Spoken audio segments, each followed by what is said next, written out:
you at all? Are you getting flashbacks at all when you hit a clutch three in this building now? No. Really? That was a long time ago, although that's a dear memory of mine.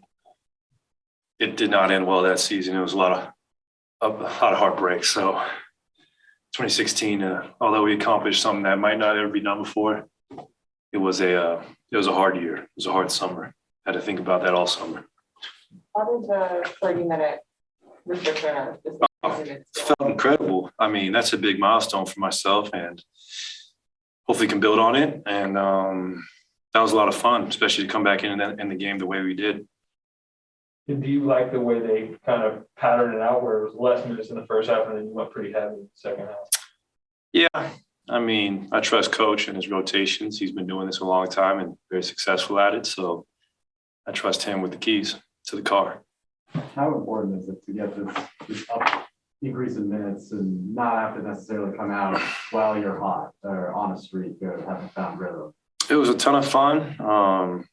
I am most impressed with my no turnover game. I don't think I've had one of those this year, so I'm glad I was able to do that. And I'm happy playing almost 30 minutes. I don't take that lightly. That's a big milestone. When you were preparing to come back, or right before you came back, you were talking about how you were trying to balance, setting expectations for yourself, but not getting ahead of yourself as well. Where do you kind of put yourself in what you expected or wanted yourself to be at this point? I feel incredible. I give our performance staff so much credit for why I'm feeling like this.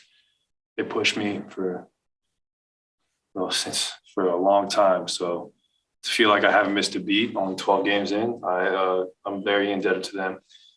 And Jordan Poole played a great game tonight. My goodness, he had a yeah, wow, plus 17. I mean, such an efficient night. So, how have you seen Jordan's game kind of adjust with you coming back and him moving to the bench as a sixth man?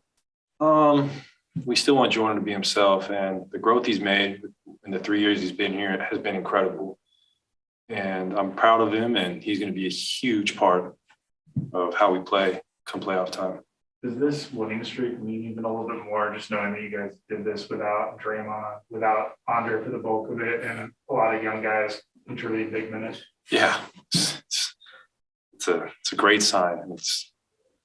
It gives me chills thinking about how good we can be at full strength. You know, we got Belly at home. Wise is still rehabbing, and our all-star Draymond not here. It's extremely exciting.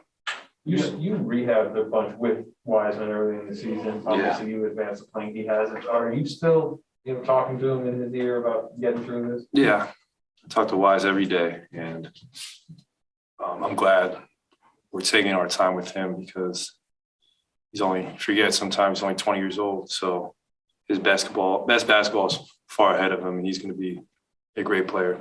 How are you seeing him handle this? I mean, it's something that you had to handle as well. Yeah, he's doing great. Shows up every day and works really hard, and he's so mature for his age. I mean, he's just a great listener, and he's been a great teammate. I'm excited for Wise.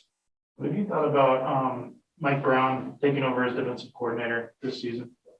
Mike B, man, is very, very prideful defense, and he's like a secondary head coach. Coached us throughout that time in 2017 playoffs, and he's coached Cleveland Cavaliers to the finals. He's been around some of the greatest to play the game, so this is nothing new for Mike. All right, just one on Zoom. Michael, go ahead real quick. Hey, Klay. I wanted to ask you about Jonathan Kuminga.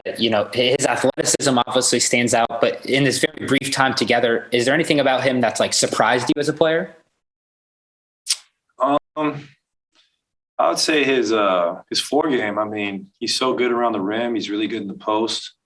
His jump shot's very fluid, and his IQ to be 19 and make the impact he does. It's a travesty he's not in the rookie sophomore game. That doesn't make any sense. I don't know what the NBA was looking for in that one.